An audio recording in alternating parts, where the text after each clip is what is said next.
Assalamualaikum warahmatullahi wabarakatuh. Hai teman siswa baru sependapat ya.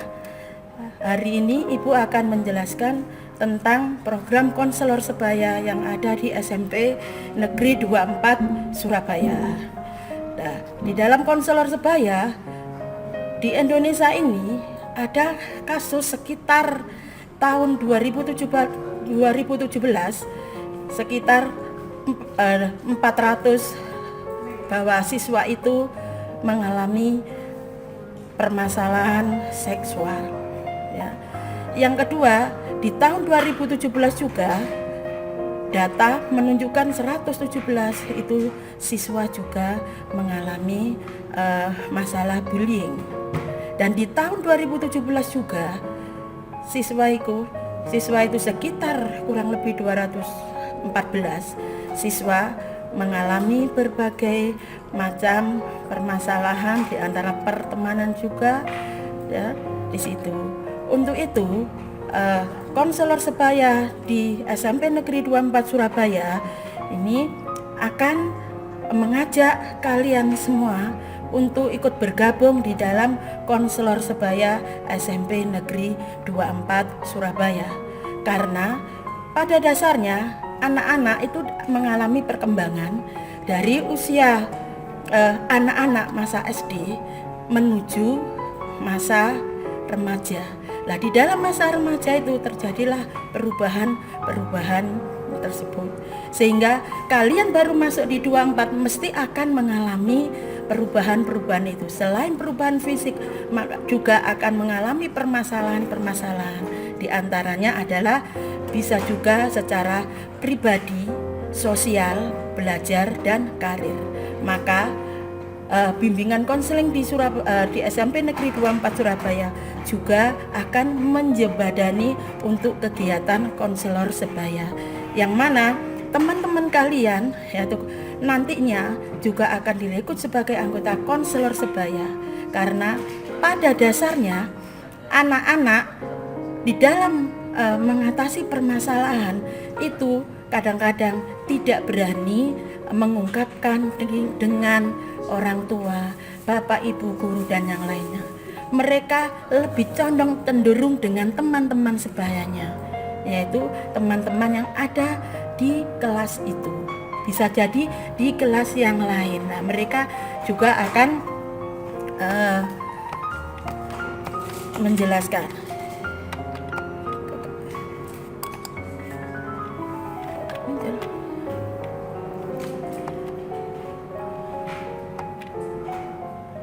Nah, ini juga data juga akan menunjukkan di sini adanya salah satunya adalah tawuran pelajar.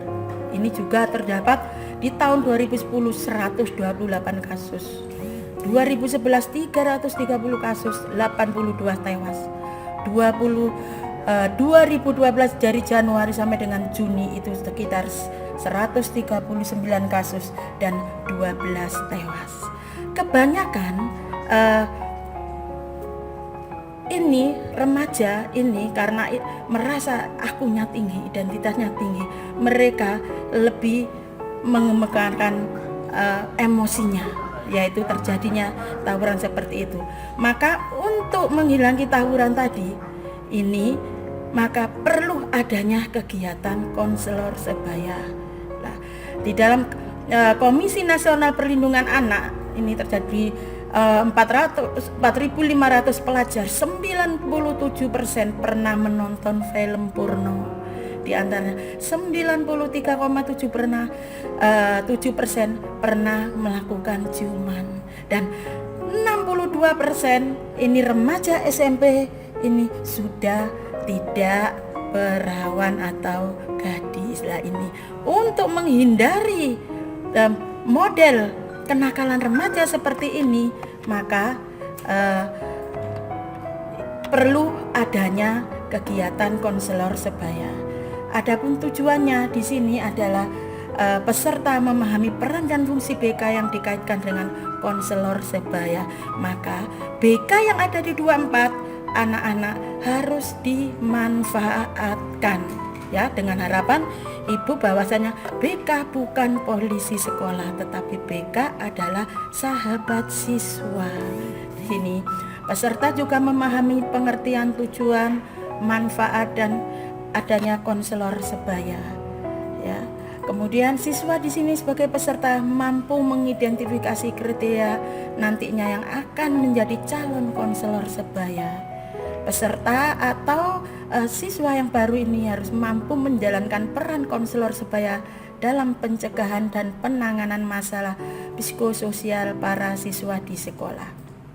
Di sini peserta juga harus mampu menjalankan prinsip-prinsip dasar konseling di dalam membantu teman sebaya yang ada di sekolah SMP Negeri 24 Surabaya. Ya. Nah, ini ada juga bimbingan konseling, yaitu memberikan bantuan layanan, ya. Enggak usah malu-malu, silakan datang ya ke Ibu di sini. Nah, bimbingan konseling di sini merupakan proses interaksi antara konselor dengan konseli dalam rangka membantu konseli agar dapat mengembangkan potensi diri atau memecahkan masalah yang dialaminya dengan mengikuti prinsip dasar konseling. Nah, ya, prinsip dasarnya di sini harus sanggup menjaga kerahasiaan, kemudian respect pada konseli, tidak ada penilaian atau menjudgment pada konseli, bantuan sebatas pada kemampuan, memberikan informasi secara benar dan yang bersifat bukan nasihat. Proses bantuannya antara konselor ini sebagian berakhir jika minta dihentikan, ya. Di sini kita tidak boleh menggurui, tetapi kita mengentaskan permasalahan konseli. Non diskriminatif dalam artian kita tidak boleh di sini membeda-bedakan, tetapi kita sama di situ, ya. Nah, ini guru BK ini, ya. Coba lihat sayangku, di SD ada enggak? Lah, di sini mulai ada guru BK-nya, silakan manfaatkan. Nah, ini lihat nih, ya. Sistem model seperti ini. Nah, ini terjadi, bisa aja terjadi dengan teman-teman kalian di situ. Mereka kalau dibullying melihat tidak boleh mestinya kita langsung begitu, tidak, tapi secara perlahan-lahan kita dekati nanti konselornya yang akan datang antar kelas di situ. Ini gambarnya, lu ini ada juga seperti ini, itu tidak boleh, BK bukan polisi sekolah. Gambarnya macam-macam, seperti inilah. Ini gambar-gambarnya nih. Ya, kita juga akan mengecek apakah ada di dalam kelas itu yang membawa rokok atau narkoba. Itu mesti kita lakukan dengan taptip, ya. Itu kita lakukan BK, taptip, dan juga konselor sebayanya di situ juga akan ngecek kegiatan seperti itu. Nah, kita belajar tidak hanya di kelas, tetapi juga belajar di luar kelas secara bimbingan kelompok. Contohnya seperti itu. Bisa kalian, menyenangkan kan? Gak harus di kelas kita, lahan kita luas di 24, bisa kita belajar di sana. Nah, ini kita selalu bergandengan Bapak Ibu guru dan anak-anak kita, bukan polisi sekolah, tapi membantu permasalahan siswa ini. Nah, BK dapat kalian baca sendiri. Nah, ya, next, BK. Next, ya. Nih. Ya kan? BK adalah membantu konseli agar dapat mencapai kematangan dan kemandirian di dalam kehidupannya, serta menjalankan tugas-tugas perkembangan yang mencakup aspek-aspek pribadi, sosial, belajar, karir secara utuh dan optimal. Nah, itu tugas BK. Nah, ini antara konselor atau konseli di sini dengan konselor teman sebaya, ini sinergi, ya. Kita bekerja sama. Nah, kalau teman-temanmu boleh, ini kebanyakan teman-teman sebaya itu lebih condong, lebih senang dengan antar temannya daripada dengan bapak ibu guru. Maka di sini dibentuklah seperti itu, nggak usah canggung, nggak masalah. Nah, nanti sebagai konselor di sini nanti kita angkat di situ, dia akan aman menjaga kerahasiaannya.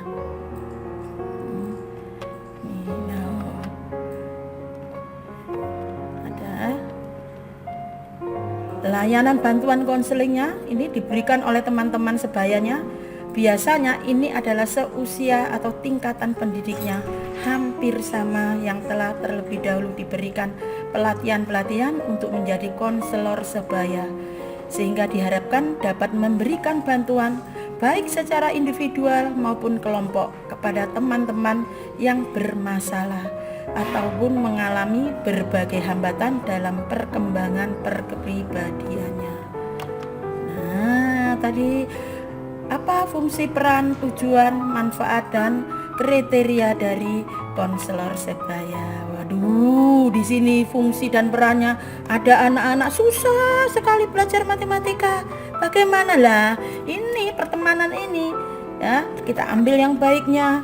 Nah, ini yang tadi bukan sudah dari awal ada permasalahan belajar, kita bisa fungsikan di situ BK-nya dengan teman-teman supaya ini membantu pemecahan masalah. Sudah akhirnya terjadi fine, membantu siswa yang lain yang mengalami penyimpangan fisik, terjadi destabilitas, itu juga perlu kita rangkul, kita bina. Jangan kita, teman-teman ada yang seperti itu, kita lecehkan, kita bully, yang kasihan, jangan. Tapi kita sama-sama kita rangkul, kita sama-sama mengasuh ilmu di 24 yang kita cintai. Ya, ini next, ini Ibu buktikan dengan gambar-gambar.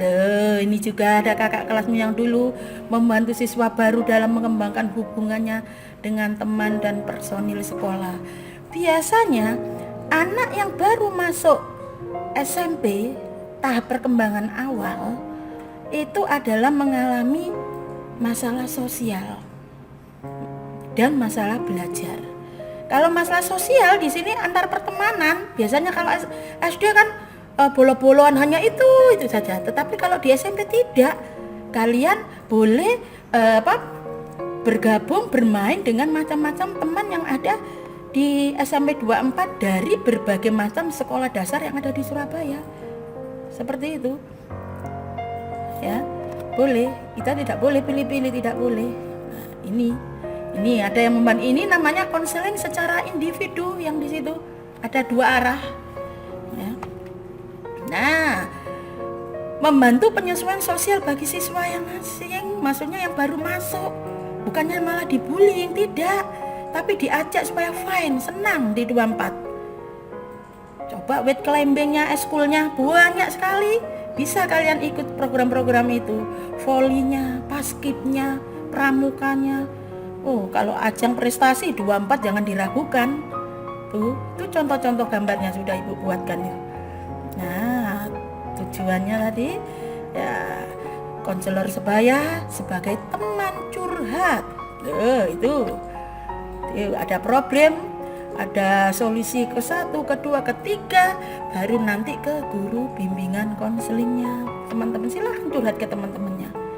Jadi masalah itu bisa terselesaikan, tidak diam.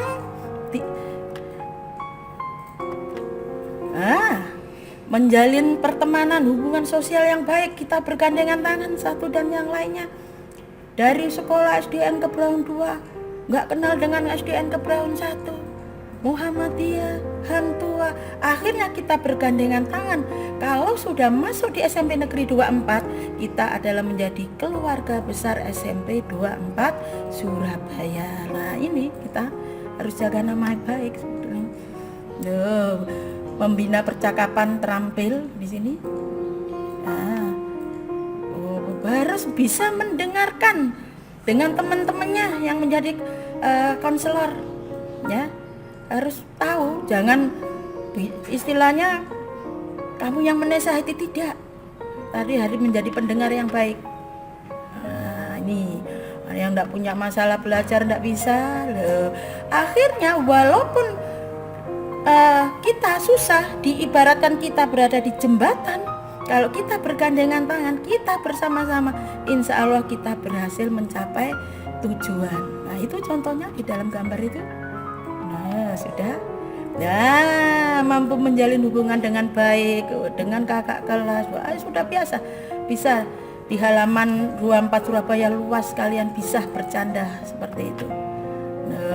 Mampu mendengarkan dengan baik. Nah, membentuk wawasan yang luas seperti ini. Dan harus menunjukkan rasa empati. Ya, dengan teman harus empati. Kalau ada yang susah, kenapa? Nah, di dekat empati, jangan malah dicuekin. Temennya itu saja ndak diberi teman, jangan. Nah, ndak boleh itu. Nah ini. Dan nextnya, ini ibu bisa ada apa yang dirasakan antara konselor saat bertemu konseli. Nah ini kita saling bertatapan langsung nanti ya, berhubung kita secara daring ya secara ini virtualnya seperti tadi ini contoh ini, kita nanti kalau di lapangan modelnya ya seperti itu, coba dilihat ya. Yang ibu sayangi, selamat bergabung di SMP Negeri 24 Surabaya. Semoga kalian kerasan dan senang. Anggap ini adalah rumah kedua kalian di SMP Negeri 24. Kalau kepingin tahu lebih lanjut tentang konselor sebaya, silakan ke ruang BK menemui Ibu Siti Nurbiatin. Saya tunggu. Saya akhiri. Wassalamualaikum warahmatullahi wabarakatuh.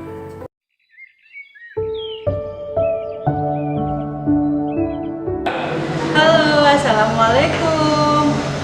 Halo anak-anak, bagaimana kabarnya? Selamat datang ya. Selamat datang di SMP Negeri 24 Surabaya. Kalian sekarang sudah masuk di SMP Negeri 24 Surabaya yang sekarang pembelajarannya adalah LOS. Kalian sudah mengenal dengan saya? Saya adalah guru bimbingan dan konseling kelas 7. Nanti kalian bisa memanggil saya dengan sebutan Bu Moya. Kalian bisa menjumpai di ruang BK. Jangan pernah takut ya. Jadi kamu nggak usah takut BK itu polisi sekolah. Oh no. Nah nanti saya sebagai guru BK kalian, tapi sementara ini kita jelaskan dulu, nanti kita belajar tentang pembelajaran LOS yang materinya tentang strategi daring. Oke? Assalamualaikum warahmatullahi wabarakatuh. Anak-anak, kita lanjutkan materi LOS tentang strategi pembelajaran daring. Nah, sebelum kita membahas lebih lanjut strategi pembelajaran daring, kalian apa sudah pernah berpikir gimana sih, apa aja sih LOS itu? Menurut kalian strategi pembelajaran daring itu gimana ya? Yuk kita lihat aja ya. Tujuan dibentuknya strategi pembelajaran daring itu tujuannya adalah membantu mengorientasikan dalam bentuk mengarahkan, membantu mengadaptasi siswa dari situasi lama kepada situasi yang baru. Apalagi sekarang itu banyak atau kondisi dunia sangat mencekam, sehingga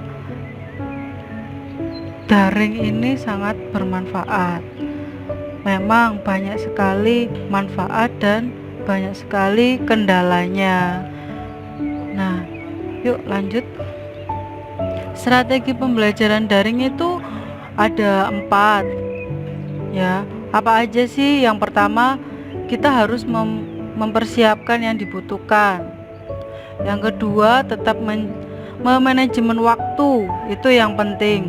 Yang ketiga, belajarlah dengan serius. Yang keempat, jaga komunikasi dengan pengajar dan teman kelas. Yuk kita bahas persatu-satu yuk. Kita yang pertama yaitu persiapkan yang dibutuhkan. Apa aja sih yang disiapkan kalau kita itu belajar dengan pembelajaran daring? Strateginya apa aja yang perlu disiapkan? Yaitu yang pertama, kita harus punya handphone yang Android terutama ya. Kalau handphone yang tulalit ya mohon maaf, itu tidak bisa.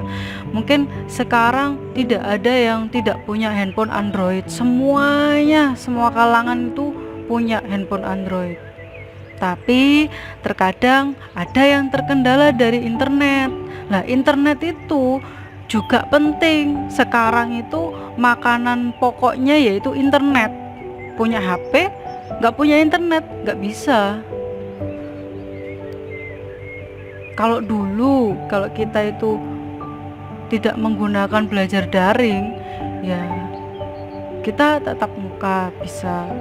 Makanan pokok kita yaitu 4 sehat 5 sempurna. Tapi kalau kita saat ini pembelajaran daring, pokoknya itu makanan pokoknya handphone dan internetnya ini. Ya, yang kedua yaitu kalau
Kalau kamu mau menjadi orang sukses, itu harus bisa mempunyai manajemen waktu dengan baik.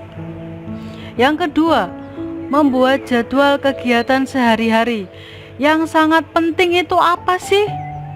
Jadwal apa? Yaitu tanggung jawab kalian, yaitu sebagai pelajar. Tugasnya apa? Tugasnya seorang pelajar itu belajar. Belajar itu tidak dari buku aja loh, bisa dari mana aja, apalagi sekarang dunianya IT. Kamu punya handphone, kamu sudah bisa menggenggam dunia. Handphone bukan untuk ngegame aja. Di situ ada aplikasi yang banyak sekali yang bermanfaat kalau kalian itu sadar diri. Tapi kalau tidak sadar diri, tidak bisa mengatur handphone dengan baik, wah bahaya itu. Bahayanya apa sih? Itu bisa jadi handphone itu berbahaya, namanya bukan handphone lagi, tapi setan gepeng. Tahu kan setan gepeng itu apa? Setan gepeng itu handphone yang tidak bisa memberikan kalian itu hal-hal yang positif, malah mengajak kalian untuk hal-hal yang negatif. Yang pertama, ini waktunya belajar, ini kan sekarang ada online, ujian online atau daring, pembelajaran daring.